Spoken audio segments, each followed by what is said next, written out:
The day we buried Grandpa, the sky felt heavier than usual, as if it knew something I didn't. Thick gray clouds hung low, pressing down on everything, muting the world into dull shades of black and white. Even the air felt different, heavier to breathe, like grief itself had taken shape and settled over us. I stood there in black, fingers clenched tightly around a damp tissue that had long since lost its purpose. I wasn't even crying anymore. The tears had stopped somewhere between the house and the graveyard, replaced by a hollow numbness that made everything feel distant, like I was watching my own life unfold from far away. People moved around me in slow motion. Relatives I barely knew came forward one by one, offering rehearsed condolences. "Stay strong. He lived a full life. It's God's will." Their voices blurred together, meaningless and empty. Some of them didn't even look at me properly. Others looked too much, scanning my face like they were trying to measure my grief. But I knew them. I knew what sat behind their polite expressions: curiosity, calculation, quiet judgment. This wasn't just a funeral for them. It was a shift in power. And I could feel it in the way they whispered when they thought no one was listening. The way their eyes flickered toward the house in the distance, toward what Grandpa had left behind. The way conversations dropped the moment I stepped closer. But I didn't care about any of that. Not today. I cared about him. The imam's voice echoed softly as the final prayers were recited, steady and calm, grounding in a way nothing else had been since I heard the news. I closed my eyes for a moment, trying to focus on the words, trying to hold on to something real. Grandpa wasn't just family to me. He was the only person who ever truly saw me. While everyone else compared, criticized, or ignored, he noticed. When I was quiet, he didn't call me weak. When I stayed back instead of fighting for attention, he didn't say I lacked confidence. He would just smile and say, "You're watching. That's your strength." When my parents praised Samir for the smallest things, Grandpa would sit beside me and ask about my day like it actually mattered. When I failed, he didn't turn it into a lecture. He turned it into a conversation. "You don't need to be loud to be powerful," he once told me, pouring tea into two mismatched cups. "The strongest people are the ones who don't need to prove it every second." At the time, I didn't fully understand. I just liked how safe I felt around him. Now, standing there as they lowered him into the ground, I felt something inside me break in a way I knew couldn't be fixed. A quiet finality. A kind of loneliness that didn't scream, but settled deep into your bones. I opened my eyes just as the first handfuls of soil were thrown down. The dull thud echoed louder than it should have. Each sound felt like a closing door. And then, almost without thinking, my gaze shifted.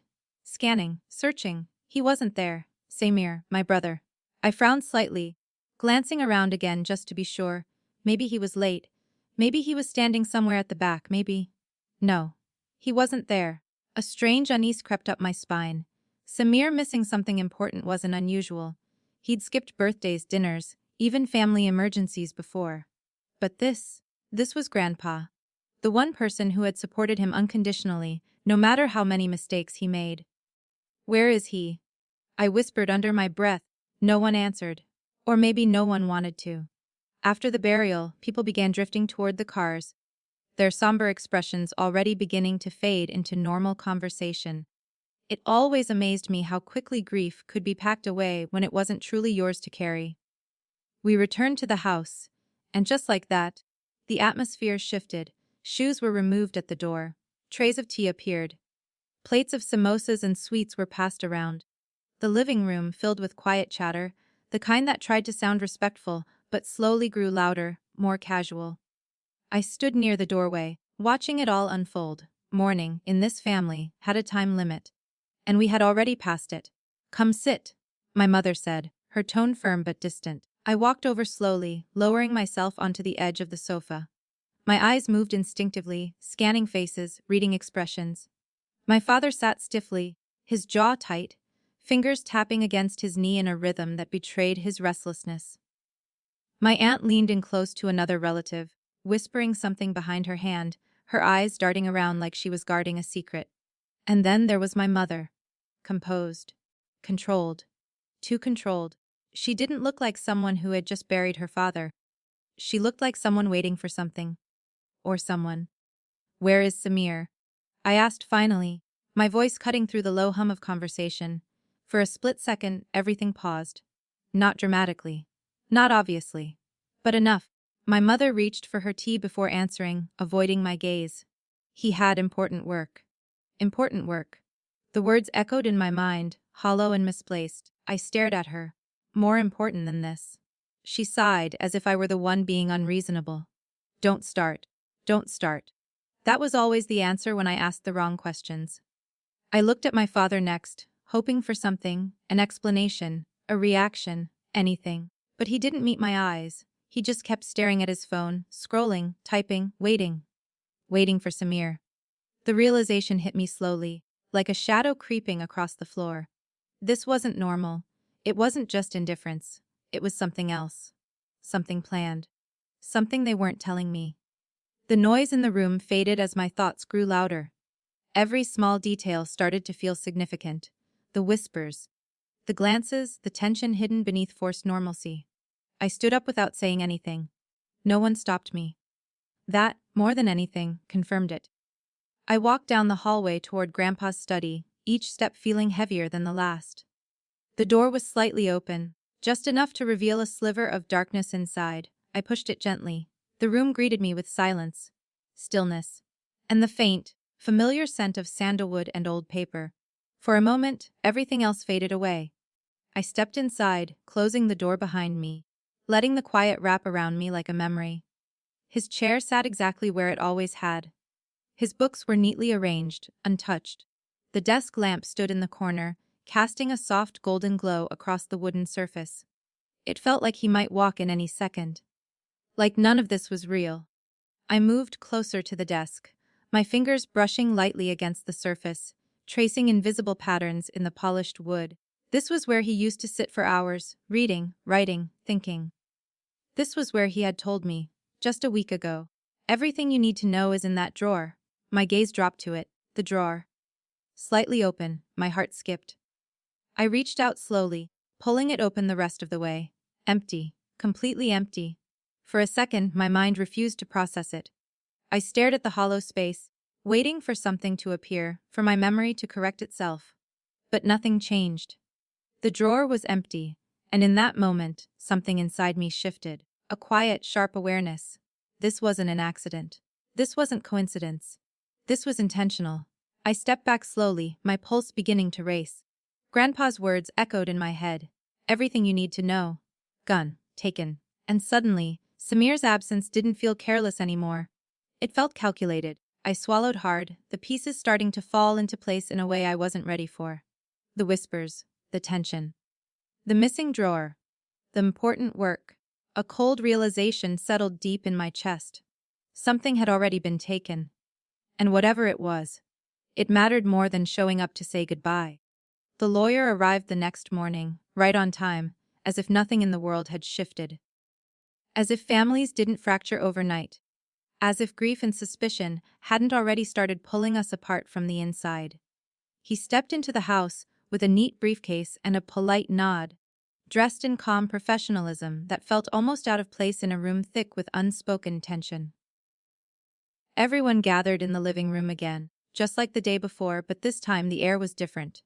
Heavier, sharper, more honest. No one was pretending to mourn anymore. This wasn't about loss now. This was about inheritance.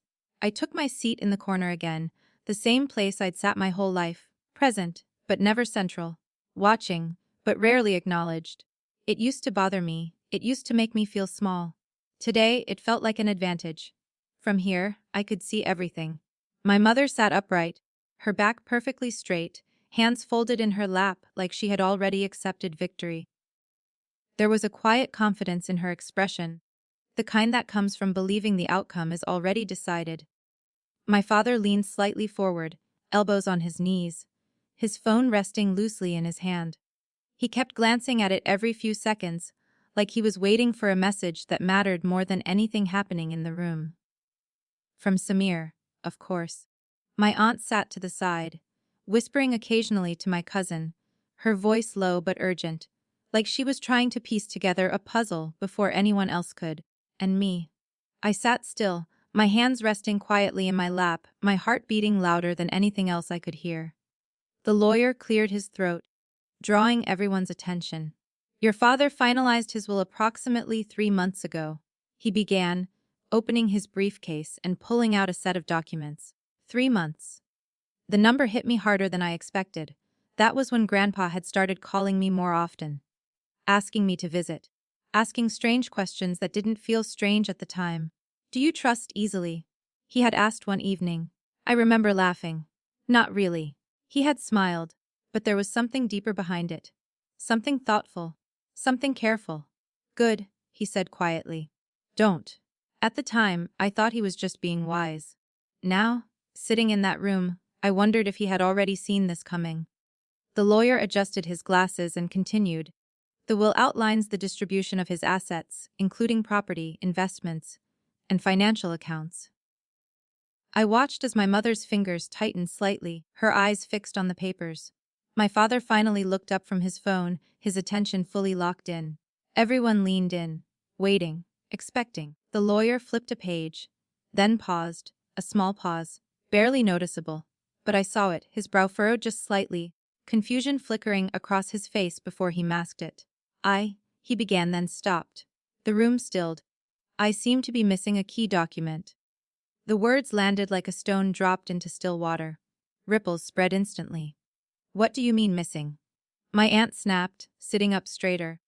How can a will be missing something? There should be an attached asset distribution file. The lawyer explained, his voice calm but uncertain, a signed document specifying exact allocations. Without it, the estate cannot be formally divided. Silence. Not the quiet kind, the tense kind. The kind that stretches too long and says too much. My chest tightened. Missing. The word echoed in my mind, connecting itself to something else. The drawer. Empty. Gone.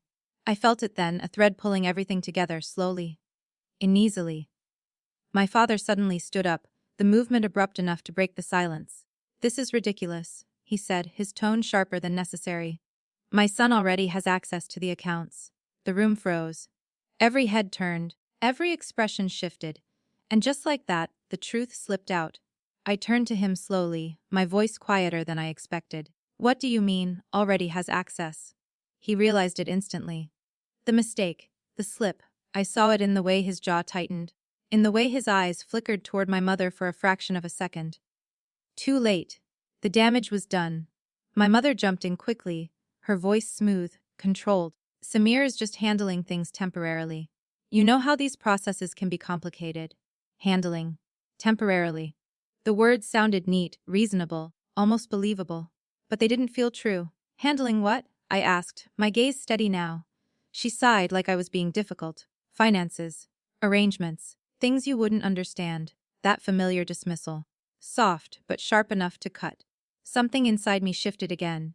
Not anger, not yet. Clarity. I looked around the room, really looked this time.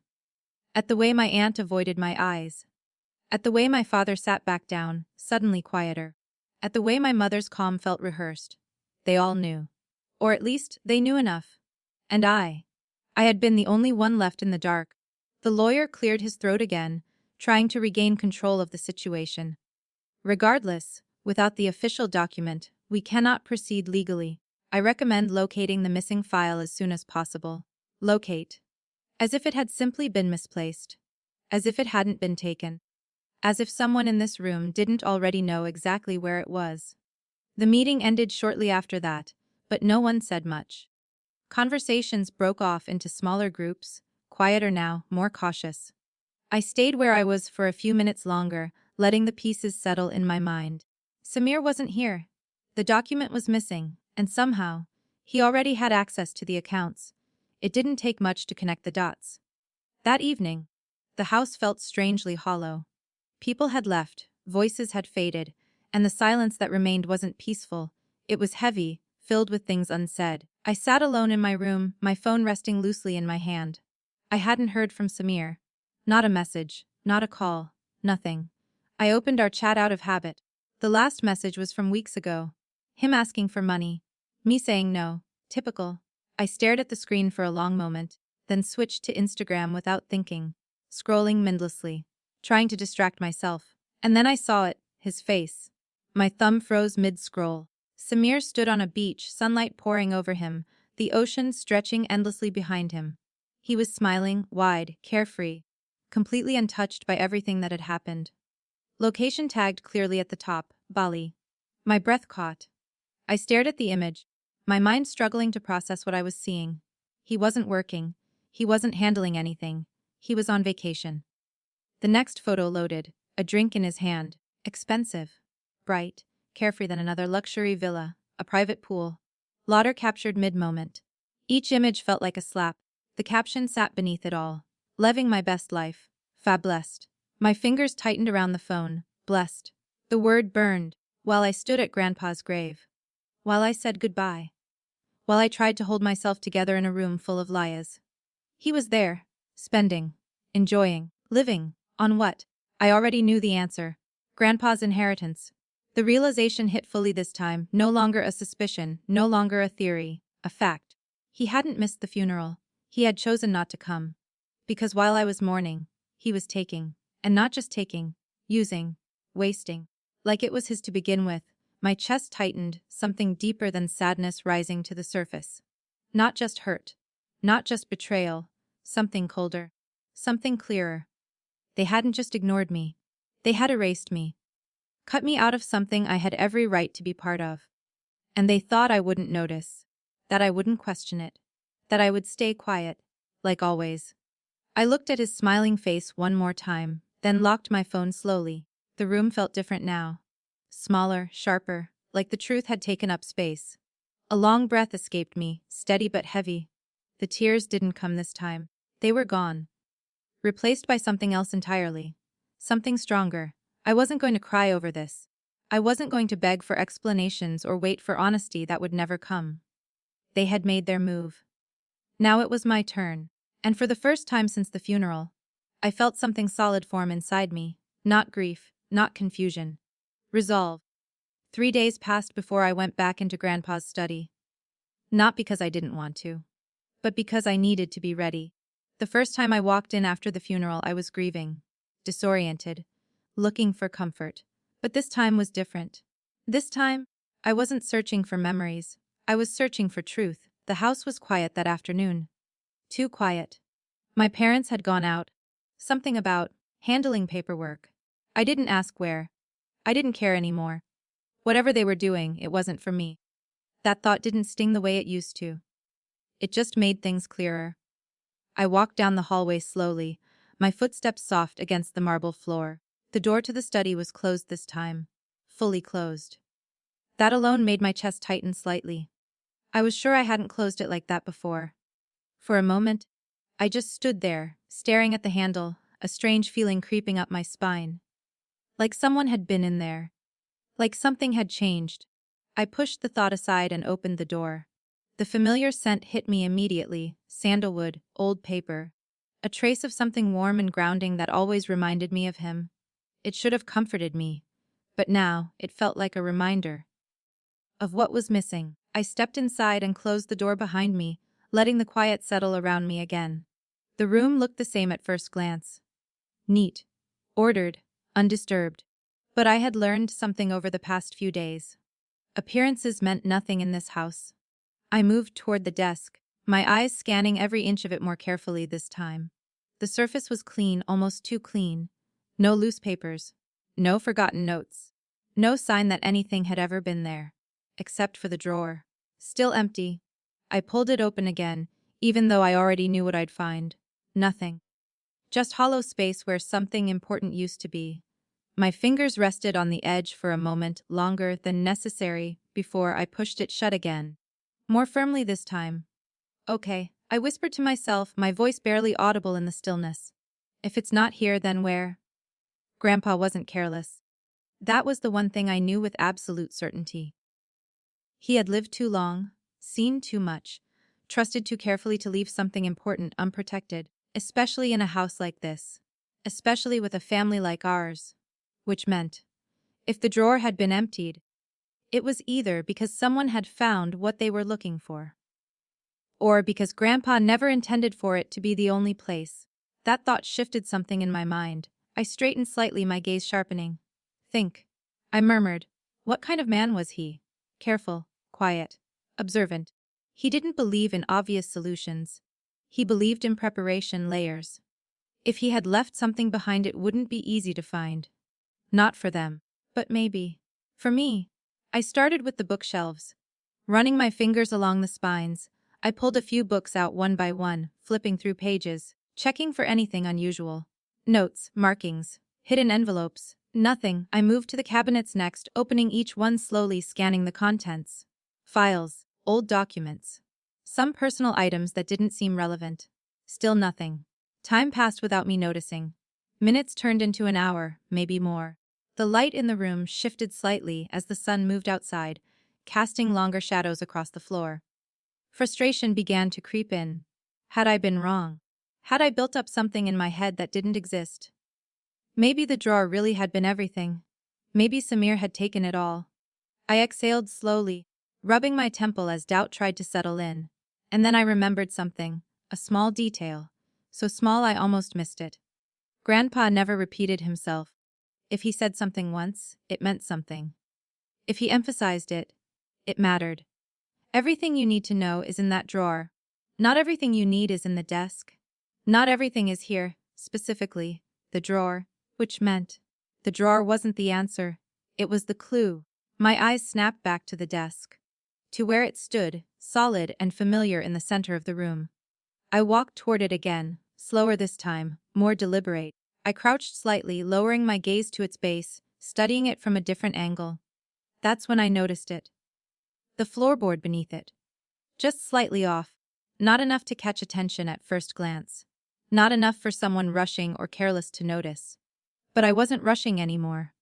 I knelt down fully. My fingers brushing against the wood. The edge of the board didn't sit flush with the others. There was the tiniest gap. My heart began to race. Please, I whispered, not even sure what I was asking for. Carefully, I pressed down on one side. Nothing. I tried the other. A faint shift. Barely noticeable, but it was enough.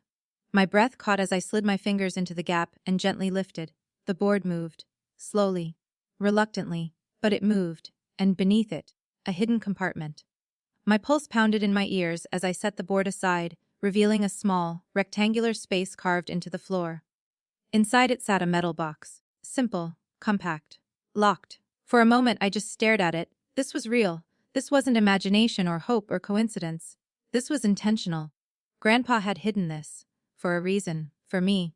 My hands trembled slightly as I reached in and lifted the box out. It was heavier than it looked. Cold against my skin, solid in a way that felt grounding. I turned it over slowly, examining every side. No markings, no labels. Just a small keyhole at the front. Locked. Of course it was. I let out a breath I hadn't realized I was holding and sat back slightly, the box resting in my lap. How do I open you? I murmured. That's when I noticed it. Something small. Almost invisible. A piece of tape on the underside. My fingers stilled. Carefully I peeled it back. And there it was. A folded piece of paper. Deliberate, my heart pounded as I unfolded it. The handwriting was unmistakable. Steady, familiar, Grandpa's. For when they think they've won. The words hit harder than anything else so far. A strange mix of emotions surged through me all at once. Shock, sadness, something dangerously close to pride. He knew. He had known all along. About Samir. About my parents. About what they would do the moment he was gone. This wasn't just preparation. This was protection. For me. My grip on the paper tightened slightly as a tear finally slipped down my cheek. Not from weakness, but from something deeper. From being seen. Even now, even after everything, I looked back at the box, then reached inside again. Beneath it, hidden in the compartment, was something else. A small flash drive. I picked it up slowly, turning it between my fingers. Cold. Silent. Important. Whatever was inside it mattered a lot. I placed it carefully beside me, then focused on the box again. Locked. Which meant there had to be a key. And if Grandpa had hidden the box here, he wouldn't make the key impossible to find. I searched the compartment again, more carefully this time. That's when I found it, tucked into the corner. Small, simple, a single key, with a tag attached. My breath hitched as I read the words written on it. Safe deposit, branch 47. A bank, of course. Grandpa never put everything in one place. This was just the beginning. My mind raced as the realization settled in. The drawer had been emptied. Yes, but it hadn't contained everything. Not even close. They had taken what they could see. What they thought was important. But they had missed this. They had missed what actually mattered. A slow, steady feeling spread through me. Not anger, not yet. Something stronger, control. For the first time since the funeral, I didn't feel lost. I didn't feel powerless. I felt ahead. I carefully placed everything back into the box, then held the key tightly in my hand. Okay, I whispered softly, a small, determined smile forming despite everything. Now let's see what you really left me. And just like that, the story changed. Samir came back a week later like nothing had happened. No apology. No hesitation. No sign that he had missed anything important at all. The front door swung open with a casual ease that made something inside me tighten instantly. I was sitting in the living room when I heard his voice before I saw him, loud, relaxed, completely out of place in a house that still carried the weight of mourning. "I'm back," he announced, like he had just returned from a short errand instead of disappearing during our grandfather's funeral. I turned slowly. For a second, I almost didn't recognize him. His skin was darker, sun-kissed from days under tropical heat. His hair was slightly longer, styled without effort in that careless way he always managed to pull off. He wore branded clothes I knew he hadn't paid for himself, a pair of sunglasses hanging from the collar of his shirt. He looked good. Too good. Like someone who had been living freely while the rest of us were standing at a grave. Behind him, my mother rushed forward, her face lighting up in a way I hadn't seen even once since Grandpa passed. "You're back," she said, her voice soft, relieved. Relieved. Not disappointed. Not angry. Relieved. My father followed, clapping Samir on the shoulder like he had just accomplished something worth celebrating. "How was everything?" "Everything." I watched them closely, my expression unreadable, my thoughts sharp. Samir dropped his bag casually near the sofa and stretched slightly, as if he had just returned from a comfortable trip. "Amazing," he said with a grin. "You guys should really travel more. It changes your perspective." I let out a quiet breath, slow and controlled. Travel. Perspective. The words felt like mockery. "You went to Bali," I said, my voice cutting through the room more firmly than I expected. He glanced at me then, finally acknowledging my presence. "Yeah," he said casually. "Needed a break." A break. My fingers curled slightly against my palm. "You missed Grandpa's funeral." He shrugged. Actually shrugged. "He's dead," Samir said, his tone flat, dismissive. "What difference does it make if I was there or not?"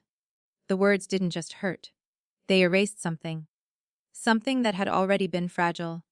In that moment, whatever part of me still saw him as my brother, someone connected to me by more than just blood, faded quietly into nothing. I didn't argue, I didn't shout. I just looked at him. Really looked this time, and for the first time I saw him clearly. Not as the golden child my parents had always defended. Not as the boy who got away with everything. But as someone small, careless, and completely unaware of what was about to happen. "Sit down," I said calmly. Something in my voice must have shifted, because he paused for a second before pulling a chair out and dropping into it. "What now?" he asked, half amused. I didn't answer him. Instead, I reached for my phone and made a call. "The lawyer," I said simply when he picked up. "We need another meeting. Today." There was a pause on the other end, then a calm, understanding response. "I'll be there within the hour." I ended the call and placed the phone down carefully. Samir leaned back in his chair, crossing his arms loosely. "You're being dramatic," he said with a small smirk. "It's just money." Just money. I almost smiled, almost. Because that was the moment I realized something important. He still thought he was in control. He still believed this was simple. That whatever he had taken, whatever he had spent was already his. And that no one would challenge him. No one except me. The hour passed slowly, but no one left the room. The tension built quietly, stretching between us like a wire pulled too tight. My mother tried to speak twice, then stopped herself. My father paced once, then sat down again, restless but silent. Samir stayed relaxed, confident, unbothered, until the doorbell rang. The lawyer entered just as he had before, calm, composed, carrying the same briefcase. But this time, the energy in the room was completely different. Focused, direct, unavoidable. "Thank you for coming," I said, standing up. He nodded politely. "You mentioned you had additional documentation." "I do."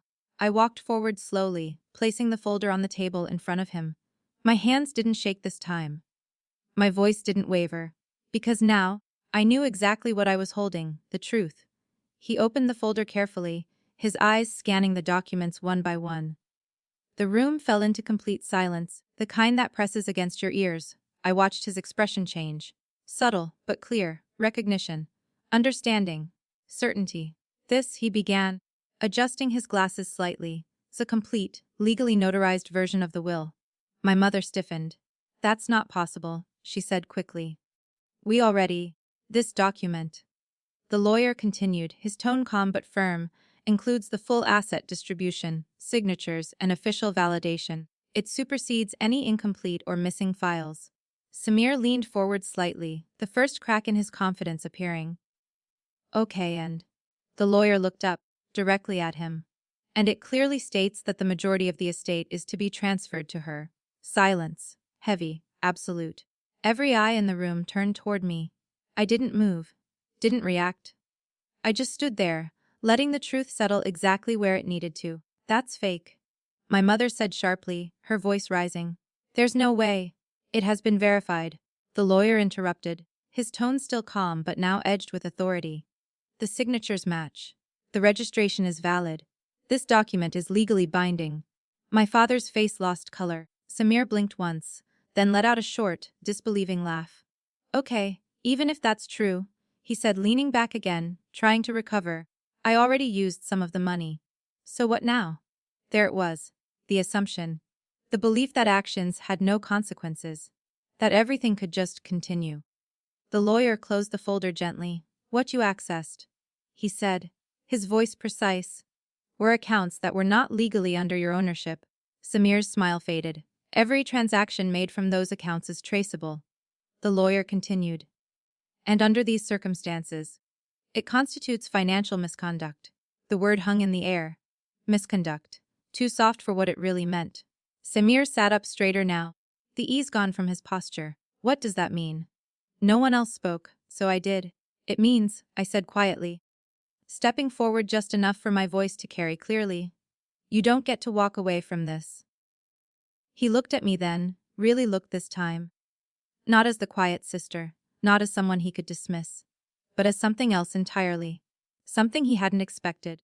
"You'll be returning every single rupee," I added, my voice steady, unwavering. The room didn't move. Didn't breathe. Because for the first time in his life, Samir wasn't protected. He wasn't excused. He wasn't untouchable. For the first time, he was accountable. And he knew it. The house felt different after that day. Not louder. Not quieter. Just exposed. Like someone had peeled back a layer that had always been there, revealing everything underneath in a way that couldn't be ignored anymore. The familiar walls, the furniture, the routines, they were all the same. But the illusion that once held everything together was gone. And no one knew how to act without it. Samir stayed in his room most of the time now. The same boy who used to walk through the house like he owned it suddenly moved carefully, quietly. Like every step needed permission. The confidence he wore so easily before had cracked, and what remained underneath was something uncertain, something smaller. He avoided me completely. Not out of anger. Out of fear. I could see it in the way he lowered his gaze whenever we accidentally crossed paths. In the way he chose silence over confrontation. In the way he no longer filled the house with his voice. Consequences had finally caught up to him. And he didn't know how to carry them. My parents were different too. Not in the way they treated him, but in the way they treated me. They didn't argue with me anymore. Didn't dismiss me. Didn't interrupt or correct or reduce my words into something smaller than they were. They just watched. Carefully. Like they were trying to understand something they had overlooked for too long. Or maybe they were trying to figure out how much I knew, how much control I really had. Because the truth was no longer hidden. The estate had been processed properly, every document verified, every asset accounted for.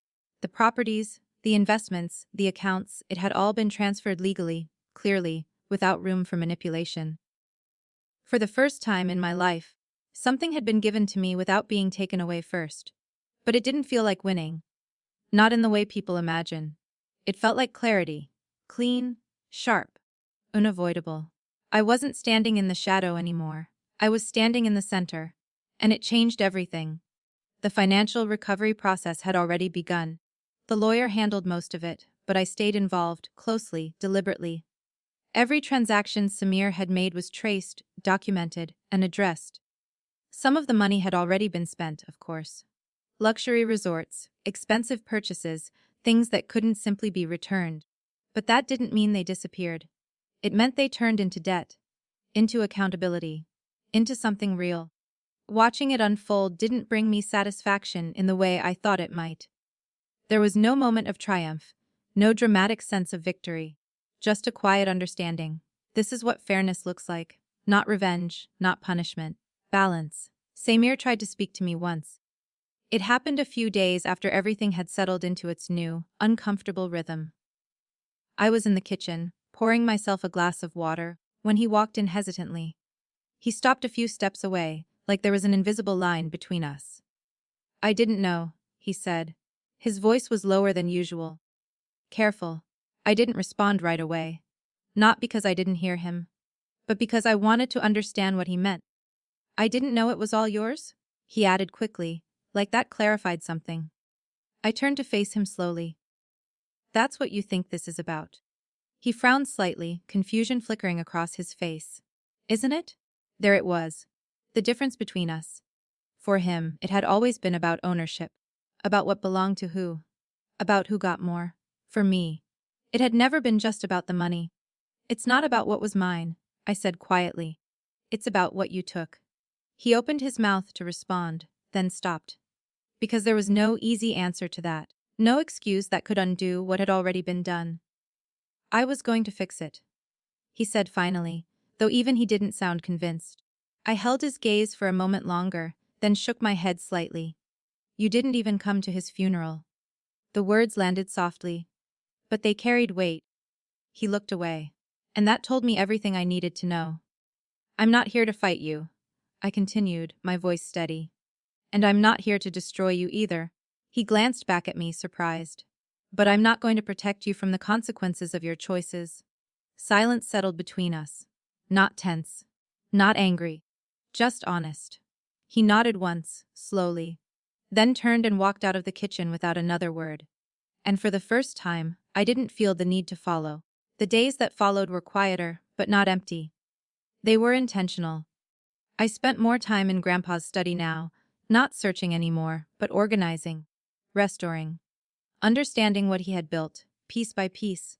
The investments, the properties, the decisions he had made over the years. It wasn't just wealth, it was structure, it was thought, it was care. And now it was mine to manage, mine to protect, mine to grow. At first, the responsibility felt heavy, but not overwhelming, because somewhere along the way, without realizing it, I had become capable of carrying it. I started making decisions. Small ones at first, then bigger ones, confident ones, not based on what anyone else expected, but on what made sense, on what felt right.